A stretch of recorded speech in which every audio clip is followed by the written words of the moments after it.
It's Power Hour LSU.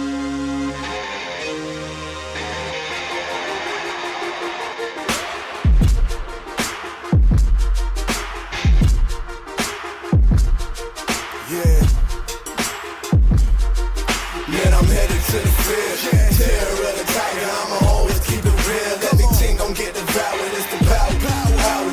LSU with Carter, it's the power. LSU with Carter, man, I'm headed to the field. Terror of the tiger, I'ma always keep it real. Everything gon' get devoured, it's the power. LSU with Carter, it's the power. LSU with Carter, man, I'm headed to the field. Terror of the tiger, I'ma always keep it real. Everything gon' get devoured, it's the power. LSU with Carter is the power. LSU with Carter, man, I'm headed to the field. Terror of the tiger, I'ma always keep it real. Everything gon' get devoured, it's the power. LSU with Carter is the power. LSU with Carter. Let's freaking go. Everybody just turn up for what has been the most explosive recruiting story of this transfer portal cycle. As we are still on Jordan Seaton watch, I got to be honest, what Dabo Swinney did today was nothing short of insane. And if you're just now joining us, I do think this does involve LSU in a way. It does involve Austin Thomas. It does involve Pete Golding. And before we get into what Dabo Swinney had to say today, I want to say thank you for all the birthday wishes. I do appreciate it. So glad to have built this community where you guys give me personal shout outs and all of that. I appreciate it. But I want to get right into Dabo recounting one of the most interesting recruiting stories of this cycle. If you thought Damon Williams was crazy, listen to what Dabo had to say about the recruitment of a very interesting linebacker from Cal. And just long story short, this Cal linebacker, Luke Stampinelli, whatever his name is, he was at Clemson and he ended up flipping to Ole Miss at the very last second. See, we had a very public situation with our portal signee that signed with Clemson, moved to Clemson, went to class, trained, and now he's no longer at Clemson. So I know y'all have heard a lot about that. My objective today is to just provide a little bit of clarity, a little bit of context as to what happened with this situation. So first of all, we did everything right. Kid goes in the portal. We reach out. He's interested, comes and visits Clemson, says this is where he wants to go. And we sign him.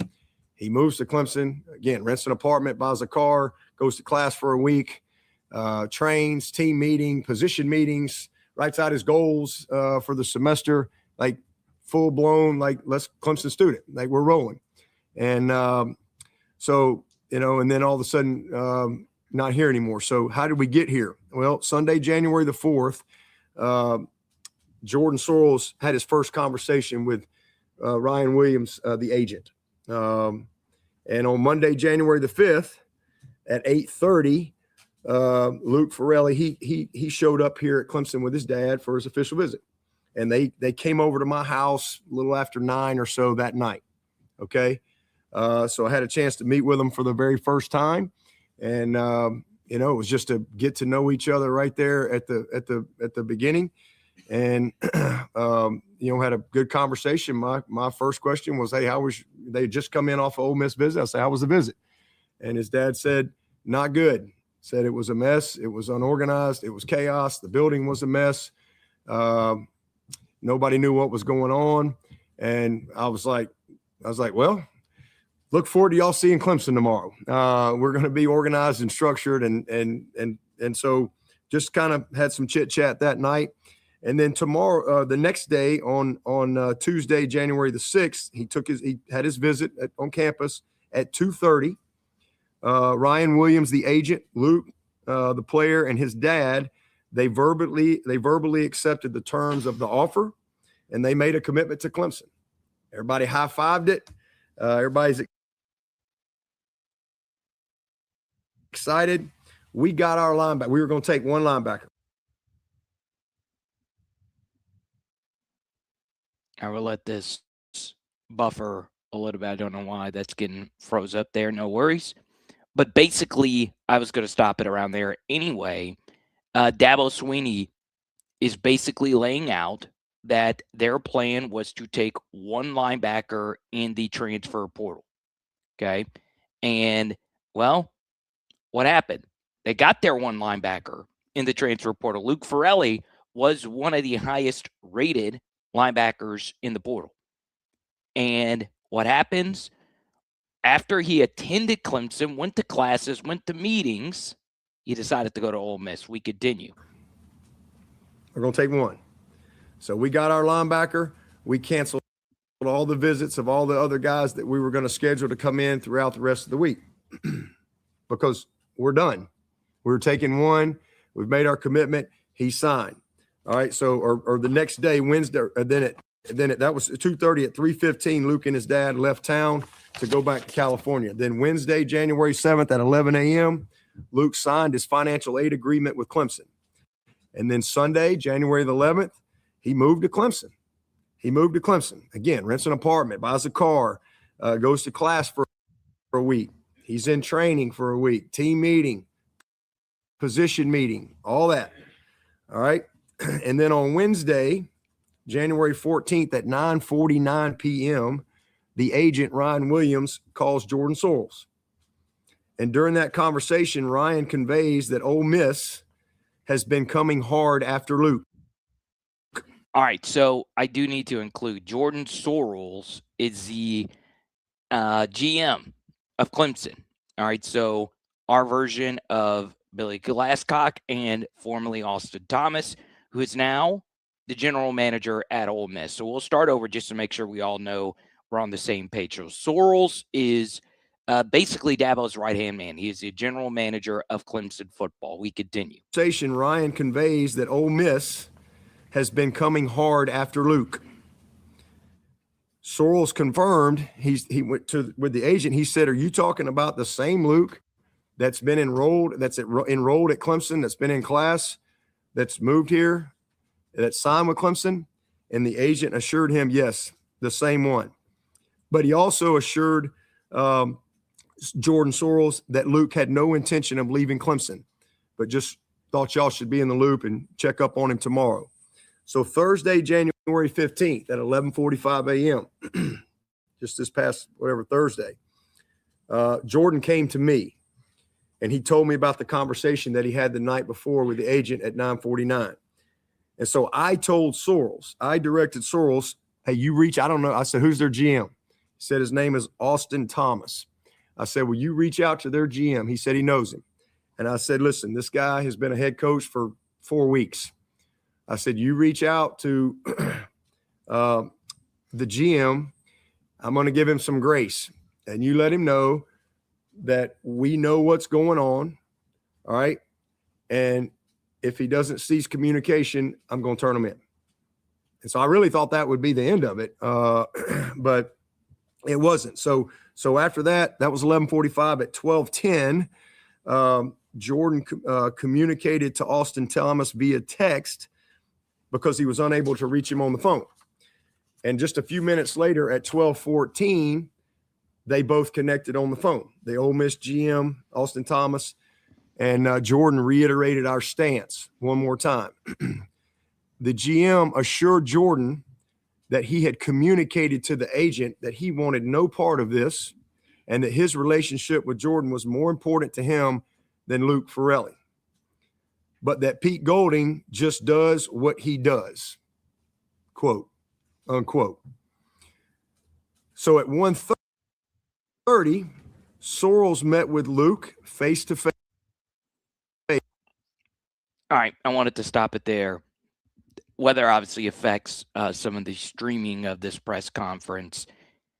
That is what Ole Miss fans are rallying around. They're saying that quote looks good. That Mr. brand new head coach, by the way, as Dabo Swinney just pointed out, all right, that he just does what he does, Mr. Pete Golding. Well, in just a moment, there is a Pete Golding story that does involve something with Lane Kiffin. That is quite possibly the nastiest recruiting story I've ever heard in my life. And it was told on the biggest sports journalism podcast on the planet. And no one batted an eye about it. We'll talk about that here in just a moment. All right. But we continue here with Dabo. So at 1:30, Sorrells met with Luke face-to-face in his office. And Luke communicated to Jordan and to Ben Boulware that Pete texted him on Wednesday morning, the head coach at Ole Miss, when he was in his 8 a.m. class. And he said, the text message said, "I know you're signed. What's the buyout?" And he also, Luke said that Coach Golding also texted him a picture of a $1 million contract. Luke also mentioned to Jordan and to Ben that Coach Golding had Trinidad Chambliss call him from his phone, and that Coach Golding was there continuing to talk on his phone to push him to re-enter the transfer portal. He also said that Jackson Dart had reached out and called him. But Luke again assured Jordan that he had no intention of leaving. And Jordan kept me in the loop and told me the same thing. So we had a staff meeting on Friday morning, January the 16th, the last day of the portal. At 11:20, Luke called Ben Boulware and told him that Mississippi had reached out again, even though I had kind of let them know the day before, had reached out again, and they had not only reached out, but they had upped and doubled their offer. But Luke told Ben, hey, it's all, we're good. And so Ben told Luke to come to the office and see Sorrells and Coach Swinney and let them know, hey, everything is okay. So when that was over, Ben then texted Jordan Sorrells, and he let him know that Ole Miss had raised its offer to 2 years, $2 million. And again, that he had told Luke to come over and see us and let us know that everything is good. So at 11:57, so 11:20, Luke called Ben. 11:22, he texted Jordan this. At 11:57, Sorrells spoke with the agent Ryan Williams about the situation once again. The agent confirmed that head coach Pete Golding had continued to communicate with Luke and had raised the offer once again. Jordan asked to have Luke to give us the text messages that he had received from Coach Golding, but the agent was hesitant to do that because he didn't want to burn any bridges with Ole Miss, as you never know what will happen down the road. However, the agent communicated that if we were to add a second year at $1 million to the already agreed upon deal with Luke, then they would gladly give us whatever we need in order to turn Ole Miss in. Which Jordan appropriately said, no, we're not doing that. He also communicated that Ole Miss Assistant Director of Player Personnel, I guess it's J-A-I, C-H-O-U-D-A-R-Y, Shortery, I'm not sure. But the Assistant Director of Player Personnel was pushing to set up a Zoom call with them to discuss the details of their contract offer. So that was at 11:57, talking to the agent. At 12:30, Sorrells met Luke out in the parking lot outside our football facility, and Luke communicated that he was coming to assure him and Coach Swinney that he wasn't going anywhere. I was not in the building. Jordan called me to let me know what Luke said and for me to reach out to him. I called Luke and didn't get an answer. I'm back at work. I'm in my office. Everything's good. 4:14, Jordan Sorrells comes to see me. He had gotten a call from compliance telling him that Luke is in our compliance office trying to request to re-enter the transfer portal. Wow. So Jordan let me know. He let Tom Allen know. Called Luke, no answer. At 4:19, Jordan called the agent, Ryan Williams, again to alert him that Luke had requested to enter the portal. He responded via text to let him know that he was flying. Sorrells texted, Luke just reached out to our compliance and requested to go in the portal. What the heck is going on? The agent's response was, oh, bleep. Let me try and find out. Okay. At 4:40, Sorrells and Coach Allen arrived at Luke's apartment. Luke was in the driveway when they got there. His immediate response was, I'm going to Ole Miss. Coach Allen and Jordan spent some time talking to him. And when they departed, he just said, hey, I need to clear my head. At 5:39, Jordan spoke with the Ole Miss GM, Austin Thomas, again to let him know that we knew all that was going on and that we were going to pursue all options to hold them accountable for tampering. And then at 7:20, after a phone call with Tom Allen and Ben Boulware, Luke affirmed his plan to enter the transfer portal. And then he called me and told me the same thing. Once I got word of all this at 4:15 that he was going over there trying to go in the portal, I immediately called our AD, Graham Neff. I also called Commissioner Phillips. He also called the SEC commissioner and others. So, this is obviously a crazy time. We turned everything in to the NCAA. And I'm just going to say this. This is like there's tampering and then there's blatant tampering. Tampering 101 is when you're talking to kids who aren't in the portal. Tampering 201 is when you've already negotiated the deal with the kids not in the portal. Tampering 301 is when you got a kid who's gone in the portal, signed somewhere, moved there, gone to classes, and you're texting them while they're in class. That's like a whole nother level of tampering. And it's total hypocrisy because all this is going on while they, on the other side, are trying to fight their defensive end from going in the portal. They have accused publicly others of tampering with their roster and their players while they are over here tampering. All right, so this is just a really sad state of affairs, and it's, to me, we have a broken system. Yeah. And if there are no consequences for tampering, then we have no rules and we have no governance.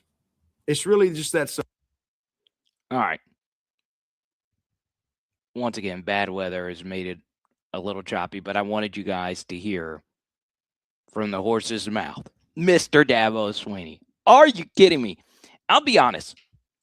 I'm so glad Dabo's fallen on the sword because there needs to be wholesale changes. I would be furious.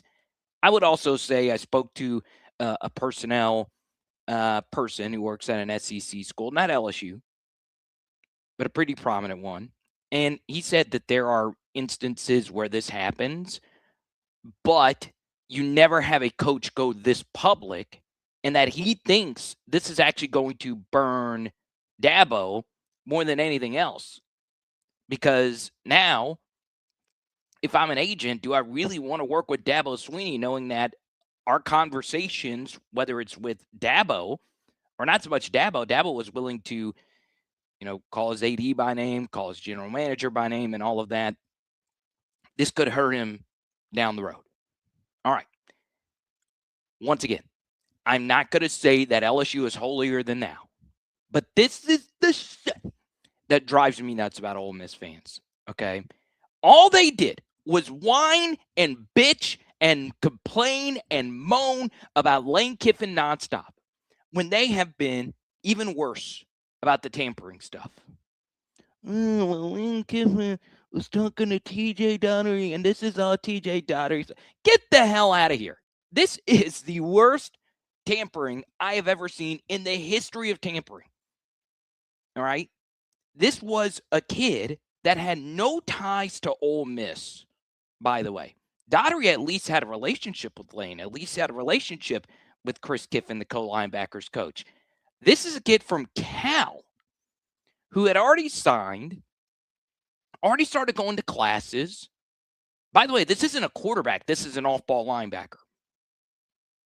And you, knowing that this is going on, knowing that the agent is renegotiating and willing to, air it out, you are just spitting directly into the face of the NCAA, which a lot of teams have done.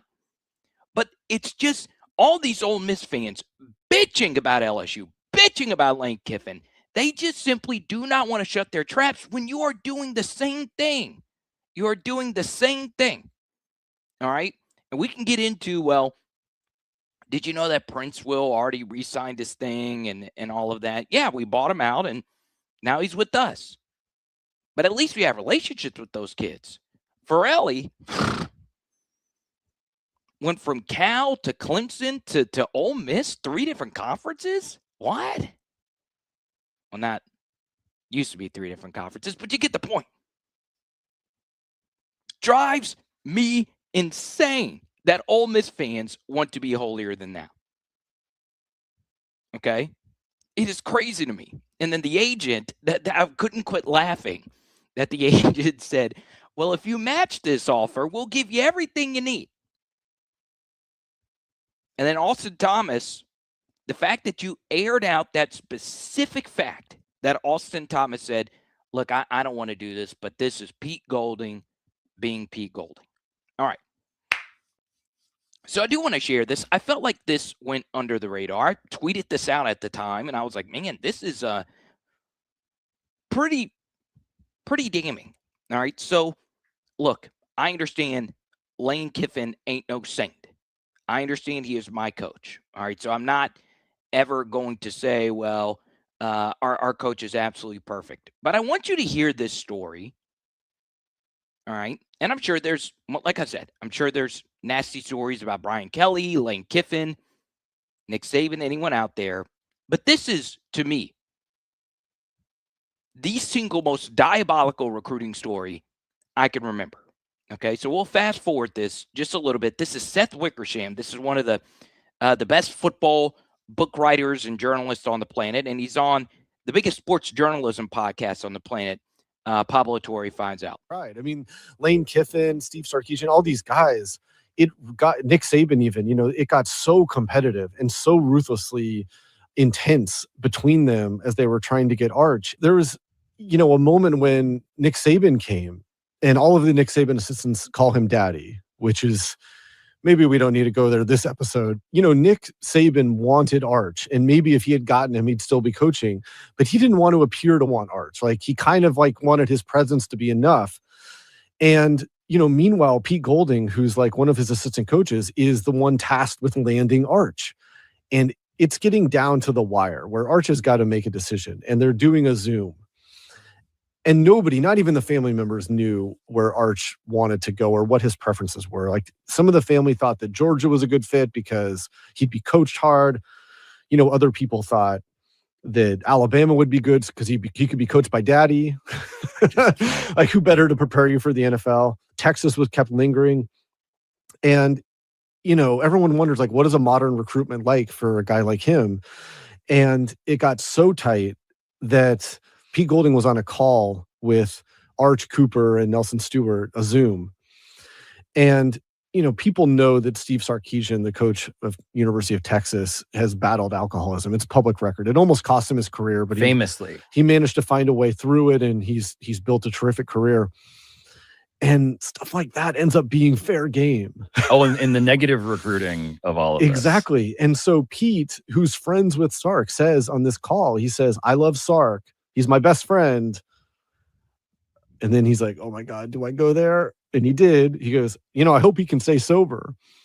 And then after the call, like, Nelson Stewart called him and he was like, Pete, that is f***ed up. And Golding knew it was f***ed up, but like, he had no choice because, he goes, daddy's on me.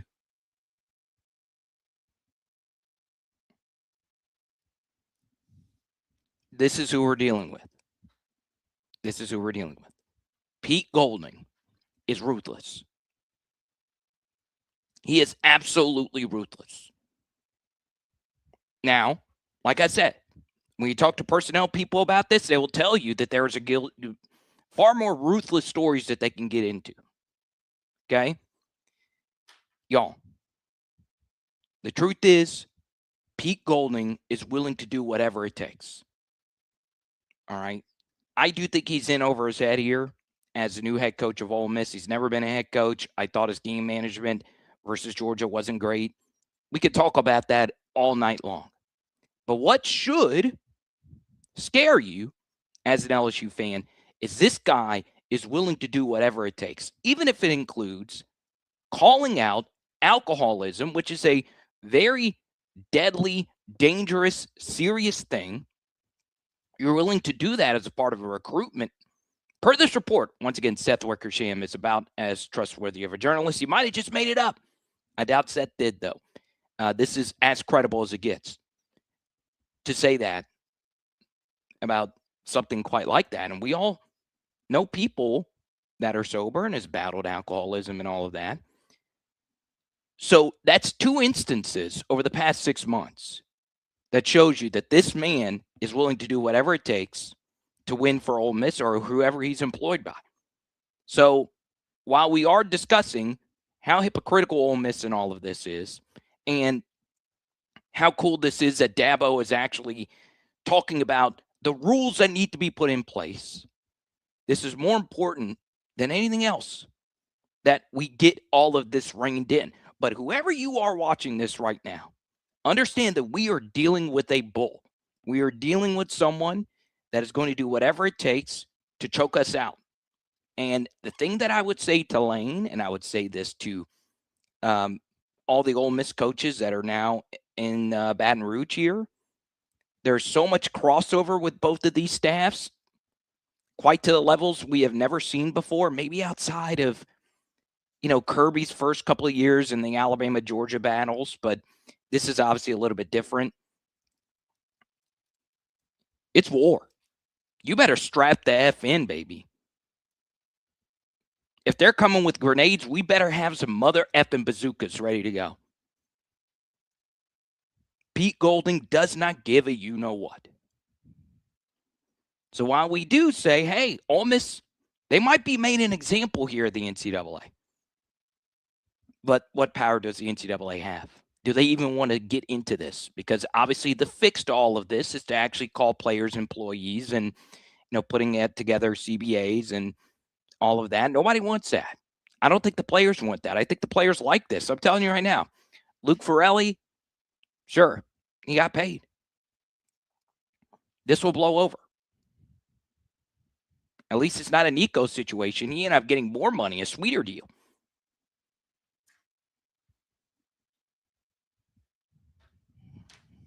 And the craziest thing about Golding doing that, by the way, is his issues with alcohol. And I never bring that up. Because, look, that is serious stuff. But the fact that he would do it in a recruiting visit, crazy. Absolutely crazy. Once again, my head coach, or whichever fan base you're a team of, your head coach, probably not a saint either. I'm just saying, Golding is one of them ones, man. You better be ready. Sam, thank you so much for the super chat. We do have a new YouTube member that we are going to celebrate. Welcome, Keith, to the best YouTube channel on the planet. Yes, we are better than Mr. Beast. We are better than Veritasium. We are better than the 85 South Show. Higher Learning. Anything. We are better than them. Oh, man.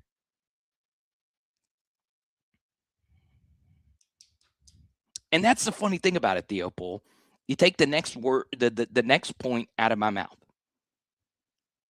All Ole Miss fans want to do is say, well, since LSU got TJ Daugherty, we have to go fill in our holes with the linebacker. But I kept hearing, TJ Daugherty stinks. He's an easily replaceable player.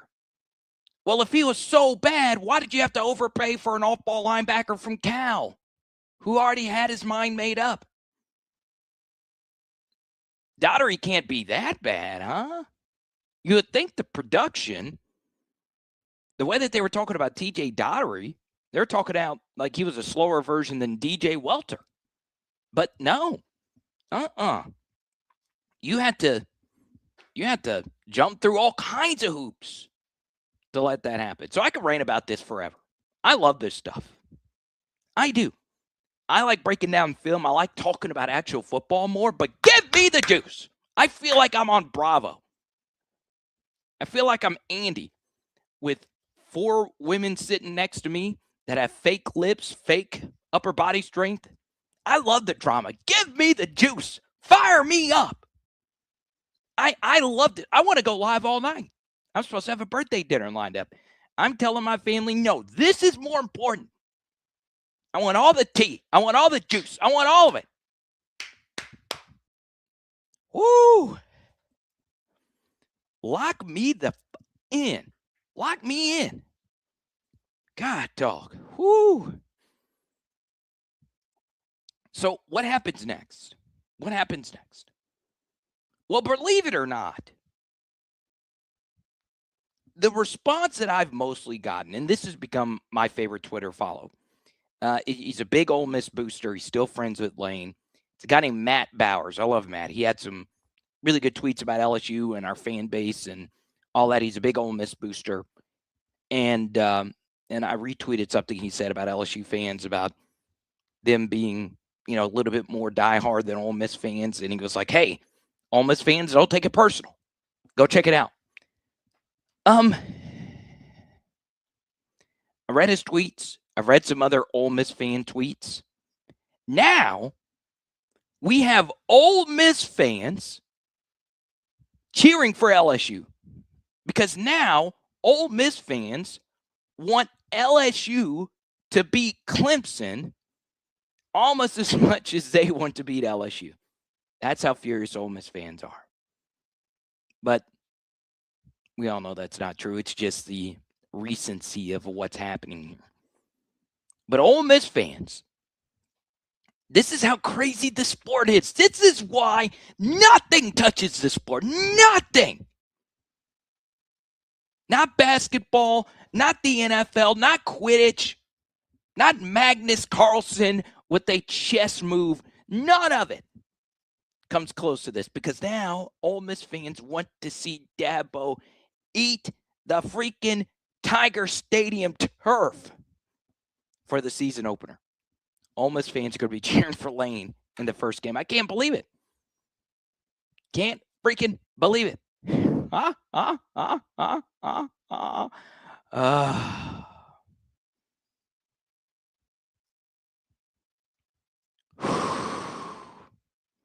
P4 says, "Don't go to." Well, we're not going to have supper club slander in here tonight.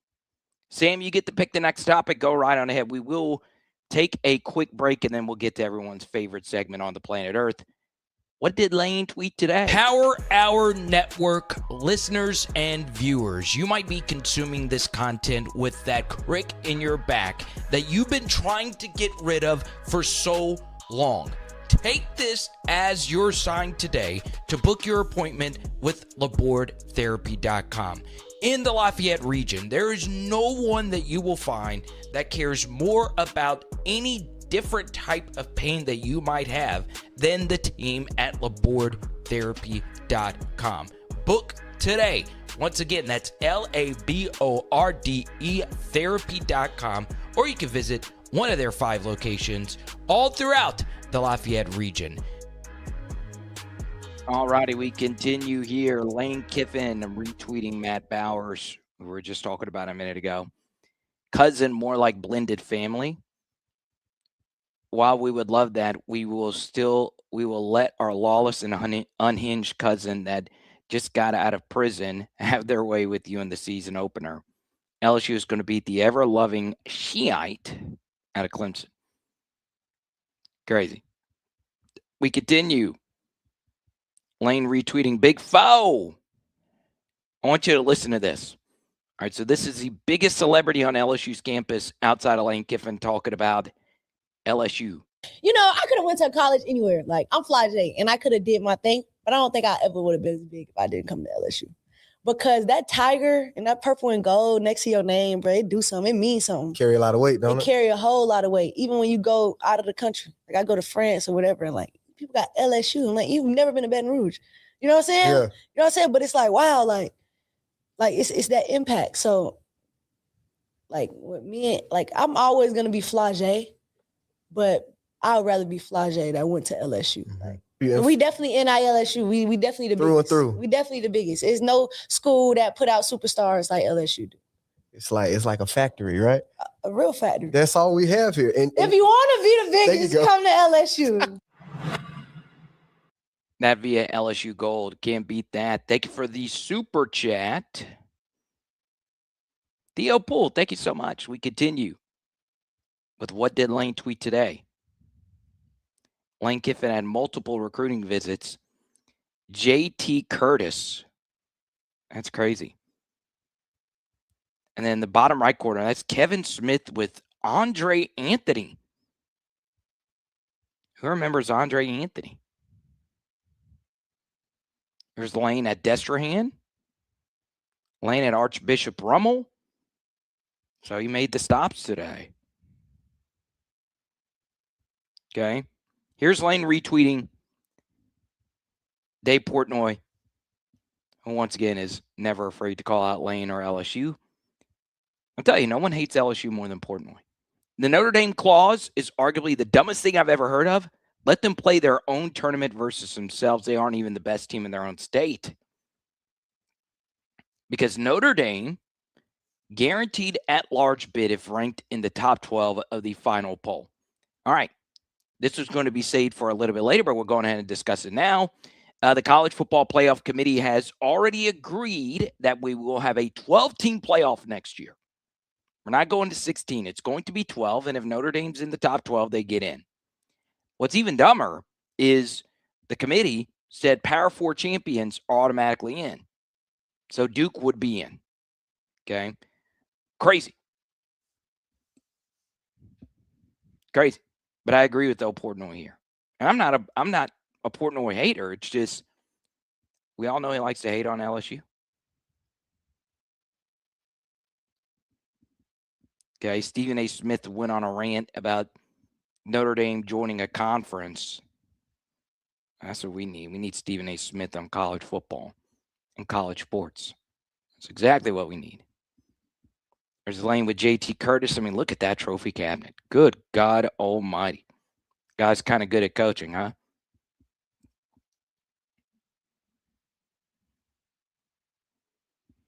Letcher, home of the great Jarvis Landry. Love to see that. Number one corner in America, Joshua Dobson, met with LSU today. Blake Baker and secondary coach Corey Raymond made the trip to North Carolina to see the 5-star.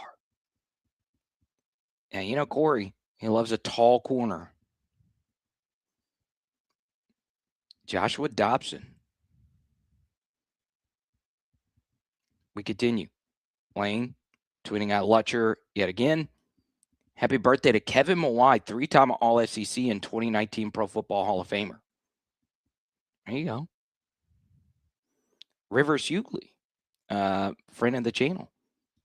Just different, says Lane Kiffin. Matt Bauer says, this is a touchy subject. I come in peace.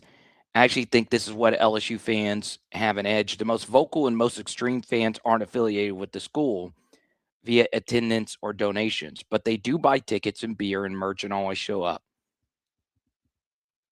Matt says, I wish Ole Miss had a regional fan base like that.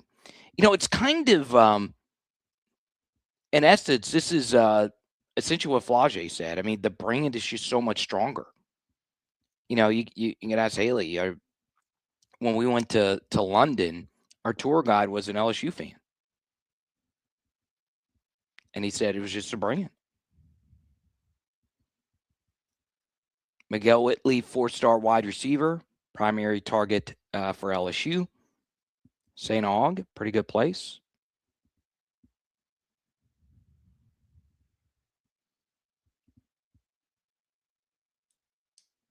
A lot of 5-stars here for LSU. Jordan Ross, 5-star defensive end. Prince Will, obviously, 5-star transfer. Richard and Lamar, 5-star recruits from this last class. There's Davion Jones right there.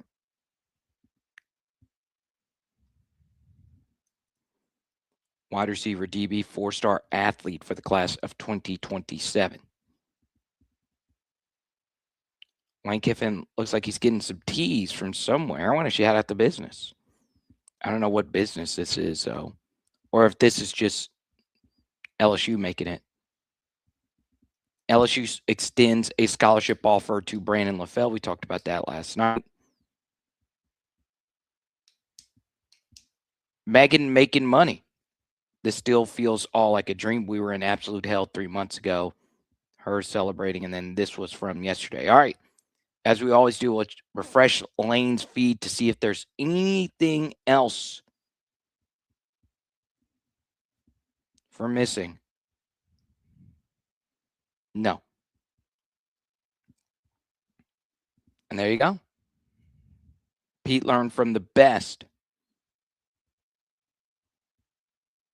Carboni on the treadmill. I love to see it. Get those steps in, right? So I'll discuss the 12-team playoff. Good stuff. All right. So yesterday we started the show talking about the college football structure, if you will, right? You live in a world where you had the 12-team playoff, and then you also had the discussion over a 9-game conference schedule in the SEC, also including the out-of-conference P4 game. Now, I've always said that, I wish the playoff stayed at 4. I thought 6 would be the perfect number, but 12 is a good number. And at the same time, there is a chorus of SEC fans that called out Greg Sankey today for getting basically stunted on by the Big Ten because he added an extra conference game. We still had the same P4 requirement, and we didn't get the 16-team playoff. Remember, if the playoff was 16 teams, Vanderbilt and Texas would have gotten in comfortably, which is really good for the SEC, right? Each team gets that extra bit of bonus. The SEC looks better. They get bonuses for getting more teams into the playoff. So next year will be the hardest year for the SEC to get into the playoff. Because I do think the following season we're going to go to 16 and then eventually get to 24. But I will tell you, there will be nobody, and I want you to hear it here first. No one's going to be under more fire than Greg Sankey next year. Nobody. Because we did not get those extra playoff games for this year. All right.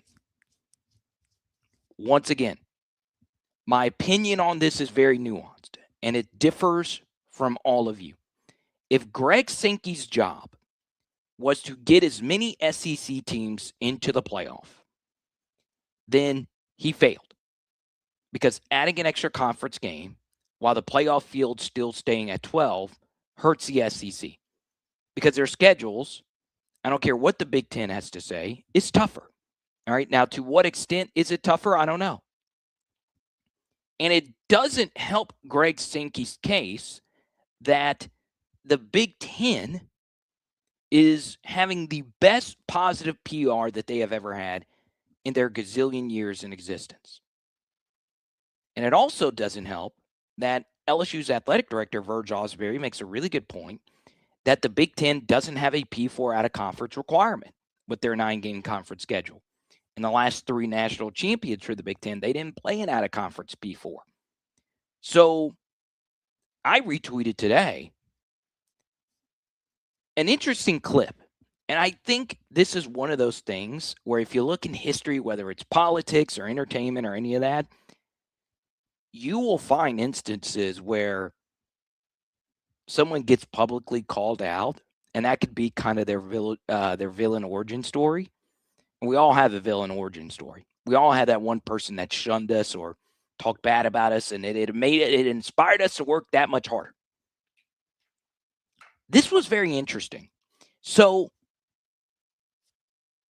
a few years ago, Kirby Smart publicly embarrassed Greg Sankey. All right, they had just won the SEC championship with Carson Beck, tore his elbow up, and the game was ended by their current quarterback, Gunnar Stockton, who I love. Very flawed quarterback, but it's hard not to like college football and not like Gunnar Stockton. Okay. And Laura Rutledge asked Kirby Smart, what makes this victory over Texas so sweet? And he said, I'm happy we finally get some rest. That guy sent us on the road in the SEC. Just called out Greg Sankey. He was sitting right there. And Sankey had the biggest scowl on his face. All right, I won't play the clip because I can get copyright stuff, but at Carter the Power is where you can see this. And I think Sankey said in that moment, well, you like that? I'm going to make it harder on everyone else. And that's exactly what Greg Sankey did, adding the extra conference game. That's what he did. You had to have known that when you did that. All right. Every athletic director, I've shared the research I've done on this. The one AD that was the most vocal about not going to 9 was Kentucky's Mitch Barnhart. He was very vocal about it. The most vocal in support of the 9-game conference schedule is now fired. They didn't get to see the fruits of their labor, and that was, well, it was actually this guy. What is your thought on the current health of this industry? Yeah, it's concerning, and you could write a dissertation about what's wrong and what's good, because there's going to be a serious gap in haves and have-nots. And is that good for the overall sport? And I'm not smart enough to tell you that I know. Paul, I can't speak for the people that are just dead set for the 8. I don't think it's as many as people think, but they have points that, hey, it's tough to get bowl eligible. It's tough to compete in our league, which is a meat grinder, and I get all that. I understand it. But at the end of the day, I think my coach, Coach Kelly, our coach at LSU, really said it best. Hey, look, I came in here to play the best and be with the best, and I want to give the fans the best. And I think it makes even more sense now that we're expanding the playoffs to have tough, good games, and you can lose 2 games and still make the playoffs. BK and, of course, Scott Woodward. They're the biggest proponents of a 9-game conference schedule in the SEC. Now, there were others, but, it was it's interesting, right? So I will tell you, you're going to hear it here first. No matter what happens next year, unless the SEC just totally blows out all these difficult non-conference games, which they do indeed have, and we'll just show it to you really quickly, our schedule matrix. Unless Texas blows out Ohio State, or Tennessee blows out Georgia Tech, or Oklahoma blows out Michigan,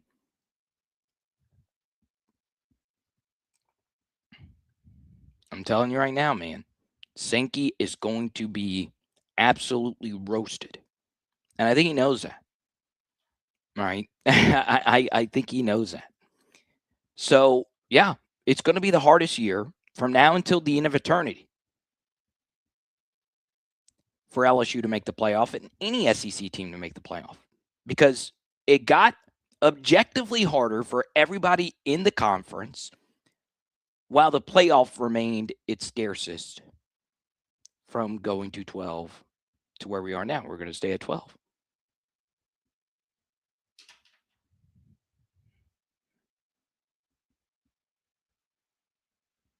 LA Mom, good to see you. Sibley, good to see you.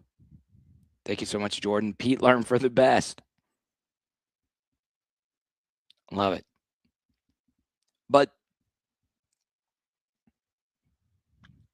yeah, I think Notre Dame's schedule is soft.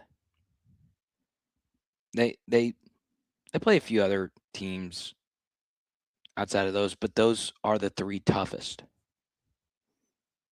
It is crazy, though. They don't play USC next year. That was a big ordeal.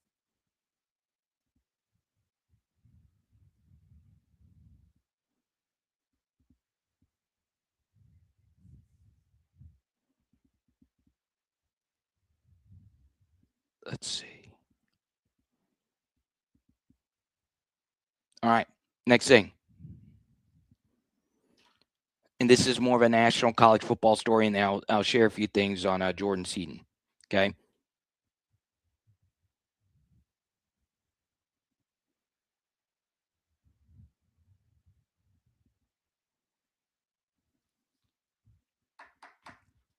Jersey patches are coming. Now, what's interesting about the jersey patch thing, it's just an observation, but and basically ads are going to be on the jerseys next year. They've always used LSU to use the graphics for jersey patches coming soon to college football.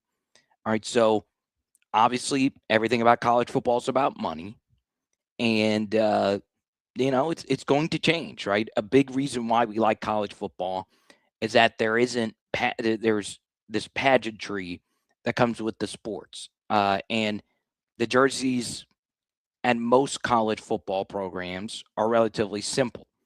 They're iconic. Now they're going to have a Buffalo Wild Wings on there or a Smoothie King on there or whatever it may be. It's here. It's been approved. You can have, I believe, 2 4-inch. And by the way, 4 inches, pretty big if you ask me. They're going to have patches on their jersey. Size might be a little bit larger than it looks.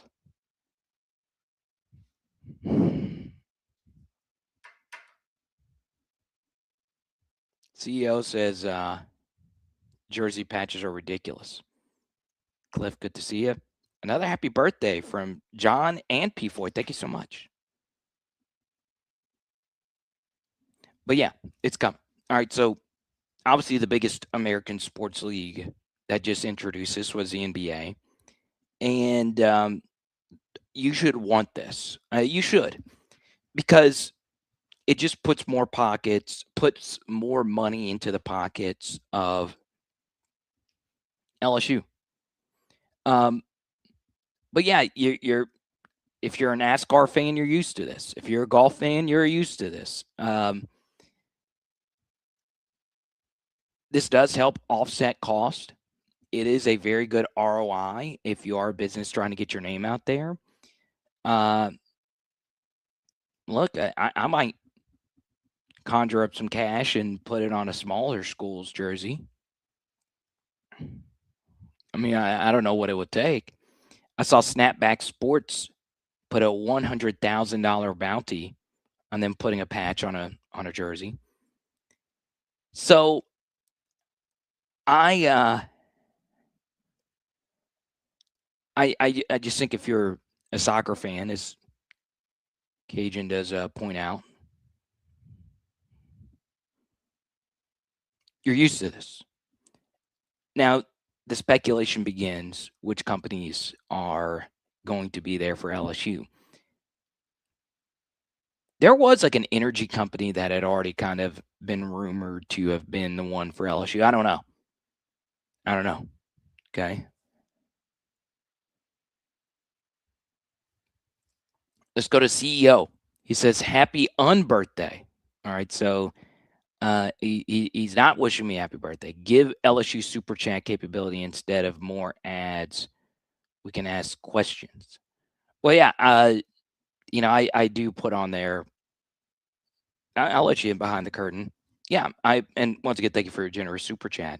So yeah, you do, when you set up a stream, you do click ads or no ads or whatever, but I don't choose when they get put in there. All right. Now I pay for YouTube Premium, which there's no ads. I think it's like $20 a month. And it's awesome. I do everything on YouTube. I believe it or not, for my birthday tonight, I'm putting on Netflix for the first time in a while. I put Netflix on for like the last couple of seconds of that Logan Paul fight. But, I'm going to start watching more Netflix because The Ringer. I'm a huge Ringer fan. They moved some of their podcasts to Netflix. I'm a huge, I say I'm a huge fan, but I'm supporters of the Barstool podcast. They put some of their stuff on there. But I'm actually watching Netflix tonight. My wife and I are going to watch Matt Damon and Ben Affleck. They did a new movie together, and who's not a fan of them? What is my favorite Matt Damon movie? I was thinking about it earlier. I think it was a movie where he was a sniper. And I like Ben Affleck. I guess my favorite Ben Affleck movie would be The Town.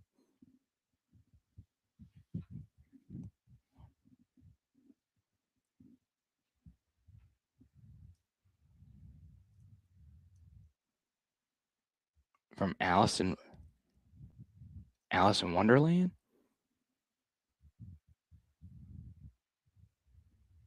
But thank you. Yeah. But yeah, YouTube puts ads in there. If you don't want it, you could pay the monthly to not have ads. I think it's worth it. I mean, I sometimes have to watch YouTube on non-premium because I have multiple channels under multiple different things. I'm like, damn, I get it, and the ads aren't great.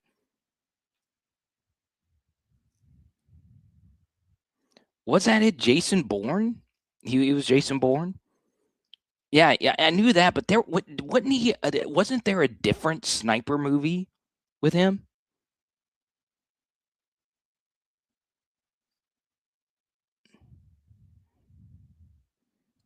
Good Will Hunting. Whatever you do, if you like the movie Good Will Hunting, there is a famous comedian who ripped that movie to shreds. If I say that comedian's name, I might get canceled. But if you want to look it up, you can look it up. He absolutely destroys it. I've never seen it.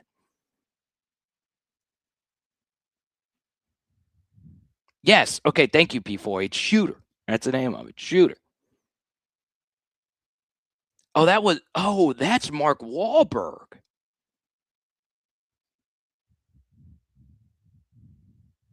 That's what I was thinking of. Why do those two always get confused?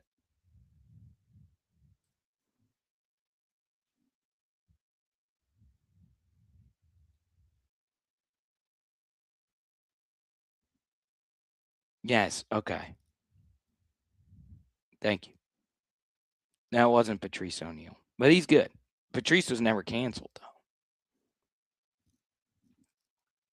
Let's go to Cajun. He says Barcelona, Real Madrid, Liverpool, Man U, City all have one thing in common. Jersey has a marketing sponsor. No big deal.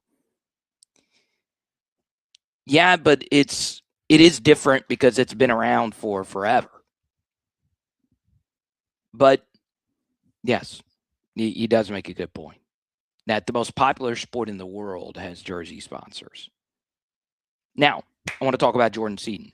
Obviously, this has lasted a lot longer than anyone expected. And Pete Natkos included Mississippi State as a school to look out for. Mississippi State is where his offensive line coach went. That's a connection there.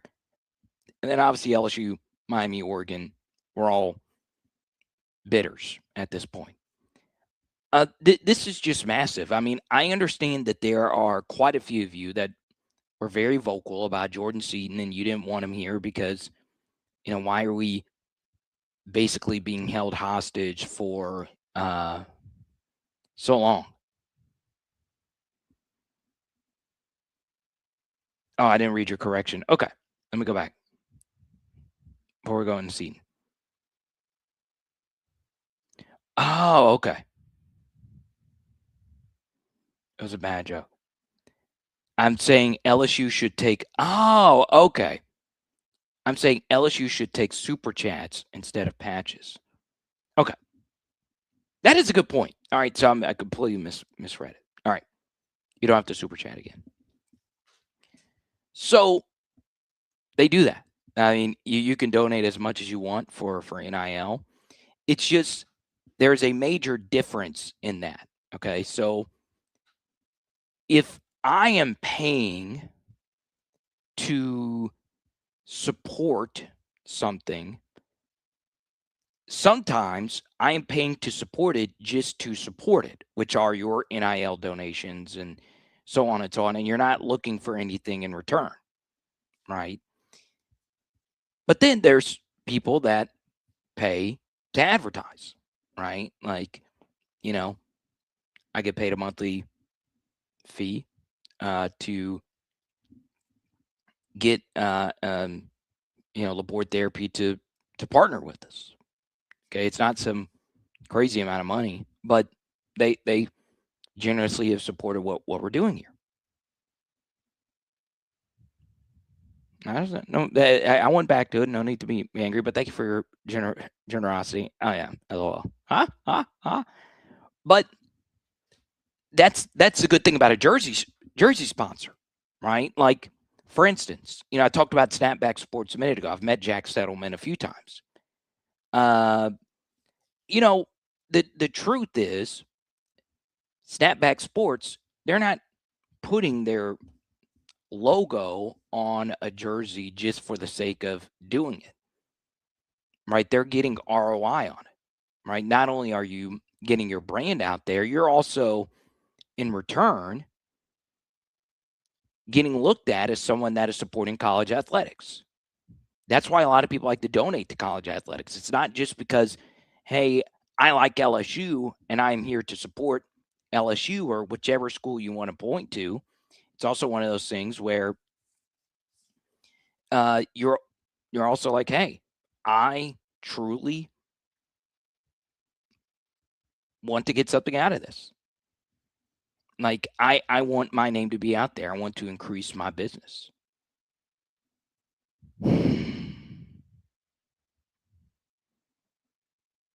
This is funny. Who tampered? You've been stuck at the top of the Ferris wheel for 3 hours now? I kind of picture Carter Time like as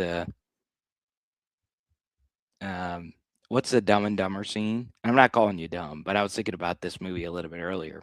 I think it was T-Bob that tweeted out a photo with some friends and they're dressed up as Dumb and Dumber. But I was thinking about my favorite scene from that movie, and one of the Dumb and Dumber actors, I think his name is Jim something. Never heard of him before. Has a gap tooth. He licked the pole and it got stuck. So Carter Time, if you are still sticking at the top of a Ferris wheel, don't lick the pole. It's not a popsicle. But anyway, we go back to Jordan Seaton. Didn't mean to digress. I know it drives people nuts. Sorry. So Jordan Seaton could basically do what he wants. He can go wherever he wants. He is that good of a player. It's probably going to be a pretty high round draft selection. This is probably one of those one-year rentals, even if he doesn't have a great year. He has played just so many snaps, and there's just not a whole lot of human beings that can move at that level. And this is, the college football transfer portal, in particular, when everything does get to the point where players are employees and everything becomes transparent and standardized. Hopefully that happens in the next 5 years, whether it's the NCAA or commissioner paid or ESPN or private equity or whatever. We need rules. We need transparency. The college football transfer portal, when the numbers are public, is going to be the best case example of supply and demand economics for college students everywhere. Because when you think of it on so many different levels, supply and demand, there are a gazillion of wide receivers. You can go on any 7-on-7 weekend and be like, damn, that dude's nice. That dude can make plays. But you can go to any lineman camp. There's only so many Jordan Seatons walking around at that lineman camp. And sure, there's Jeremiah Smiths and Cam Colemans and Easton Royals out there that are truly elite wide receiver recruits. It's just there's more wide receivers than there are offensive linemen. And if you're an offensive lineman, because there's not as many big and fast dudes out there that move like Jordan Seaton, and because offensive linemen, there's always more of them on the field than any other position in the sport, you are always going to have a supply and demand advantage. You know, how many not so great offensive linemen at LSU, literally bottom barrel PFF grade offensive linemen that played last year for LSU, they all landed on their feet at other P4 institutions. Cohen Eccles at Texas A&M, so on and so on. It's so much easier to land on your feet as an offensive lineman because there's just not as many of you out there. They're going to take chances. So, you know, Jordan Seaton, he just has so much power because he is a true difference maker. He's not just someone that's going to eat up reps. He is a true difference maker. Okay. Seaton watched day 85. I've heard of Jim Carrey. Jim Carrey's best ever supporting actor. Number 1, Cameron Diaz. Number 2, Dan Marino. Ole Miss is going to need that Impact sponsorship.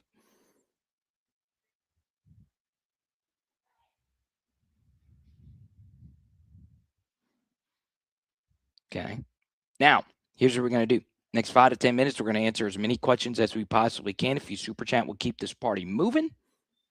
All right. And we'll get in one final break here.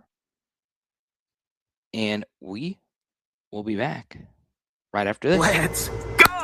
On a journey together with Zion Imaging. I want you to see this experience up close. And me as a wedding and event DJ, I watched how everybody had so much fun with Zion Imaging. And a big reason for their success is the team. Yes, Jaron Thomas and his family started this off as a passion project, and they have one simple goal in mind: taking your event to the next level.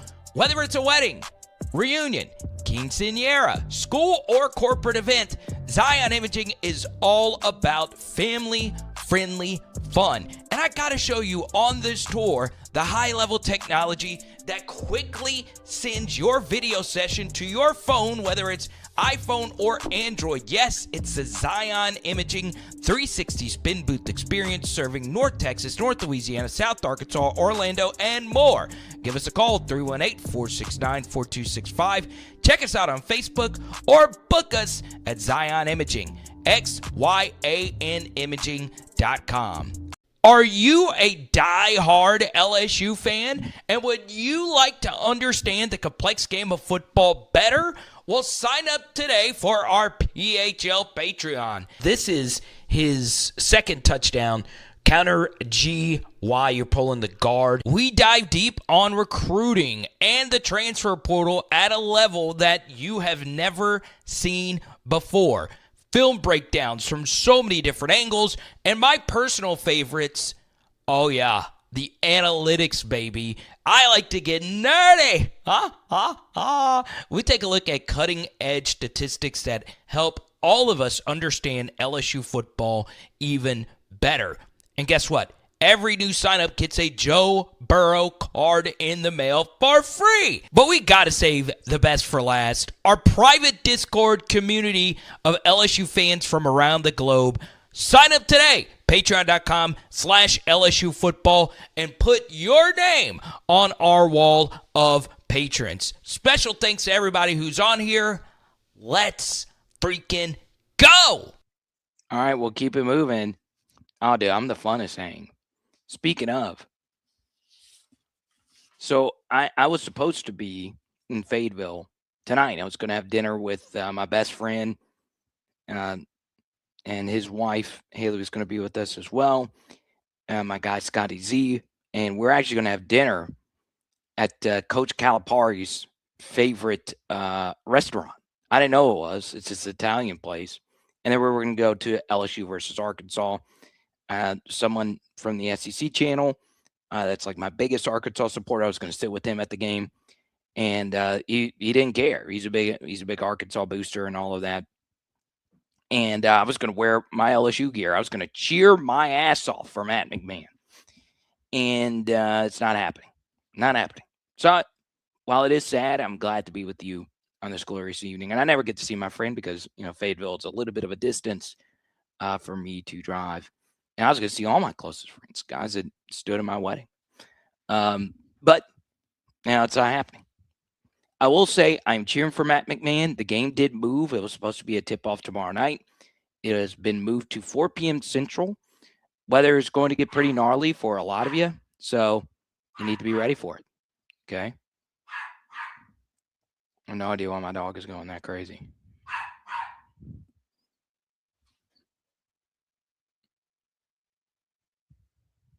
She never goes that crazy. All right, let me go.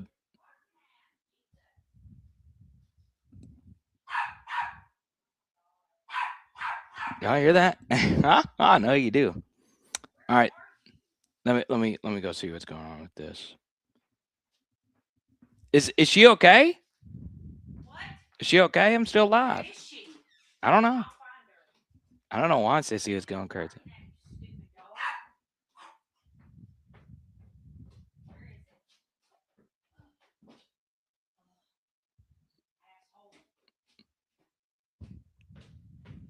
It was her ball. It got caught under something.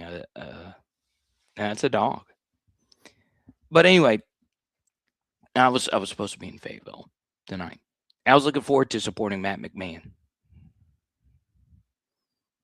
Yeah, we left the dog outside. That was a problem. No. She's probably watching the movie Shooter. Anyway, I will not be there. I want to, because I said, hey, if you live there, and we actually did have a few PHLers going. My guy TP Crowley from the 337 lives up there. Quite a few LSU fans live in Northwest Arkansas, which is a shock to me. It's -6 degrees out, says Keith 995 LSU Saints Cubs. You're in a good spot. Alex Bregman signing for your Chicago Cubs. I'm pretty excited about that.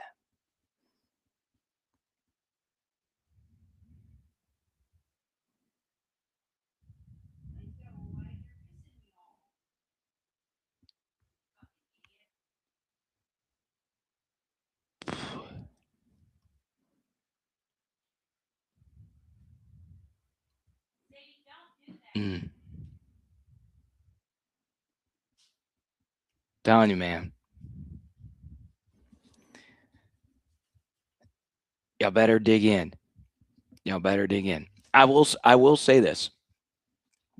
As far as Lane Kiffin is concerned, he still has, because publicly it's out there that he's taken the high road with a lot of the Ole Miss stuff. But I will say it has dug at him, and how quite a few Ole Miss fans and supporters turned on him the way that they turned on him. And I get both sides of it. You're leaving our school to go be at another rival. But then Lane could also say, what were you before I was there? I gave you 6 full years. We're finally in the playoff, and you boot me to the curb. You can see both sides of it. I've stated my case plenty of times.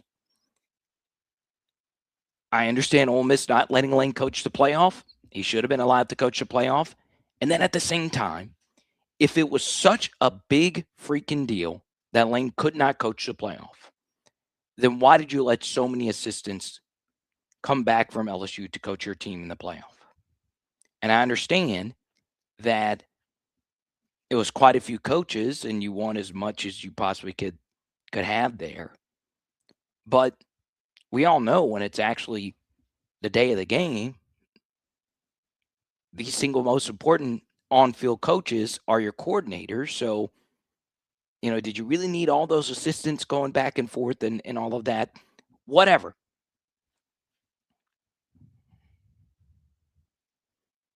But I'll tell you this. One guy who is thrilled about how everything unfolded today is not only me, because I agree strongly with Dabo Swinney. I don't agree with everything Dabo says. In the name of the Father, Son, and Holy Spirit. But Lane was I'll just say this because I've never spoken to Lane before, but Lane was probably overjoyed with everything that happened today. Okay.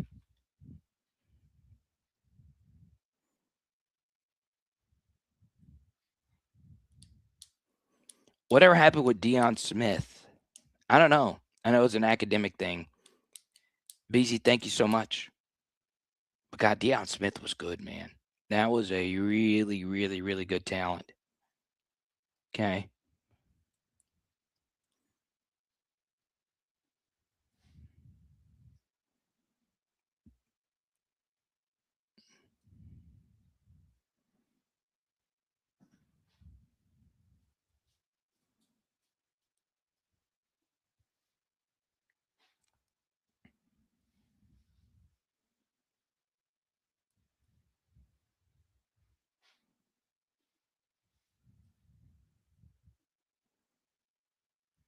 God bless.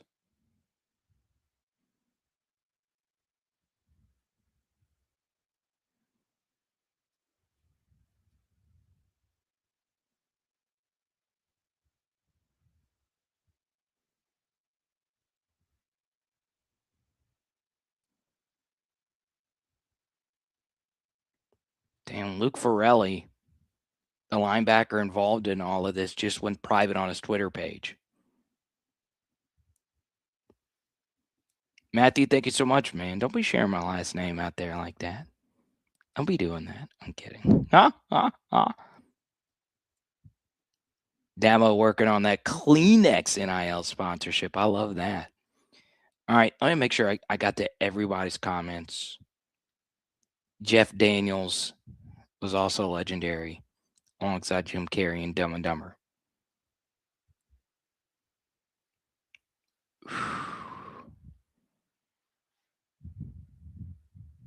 Let's go to Stanley and then take a look at the poll question. Should tampering be legal? I don't think it should be legal. But 1 out of every 3 of you says, sure, let's do it.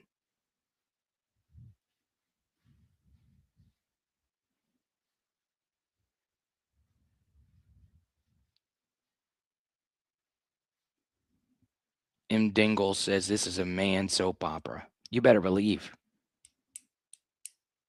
Let's go, Lance. Love the love. The rivalry's going to get so damn wicked. That's Christopher Braden. Mega Paw says Mike Slim. I don't know. I got 1,000 pauses that I could point to over a live stream. I love it. All right, y'all. That'll do it for me. Thank you so much for all the birthday wishes. I will say, if Jordan Seaton makes an announcement, we'll probably go live a little bit later tonight. At this point, I have no clue. Normally, I say I have no clue, and I don't really care. You know, no one player makes a team, but this is a little bit different because we do need it. I'm not going to say we need, but it would be very nice that we have an offensive tackle we can trust. Okay, and I'm not saying that we couldn't find a way to make it work next year, but it would be nice. It is Power Hour LSU. Boom! Big super chat day for the birthday. I really appreciate it. Legendary CEO P4, Jordan, Theo, Sam, Keith 995. We also had Janice send us a nice Venmo today. We appreciate that. My TT also sent something during this. My guy Andy. Thank you guys so much.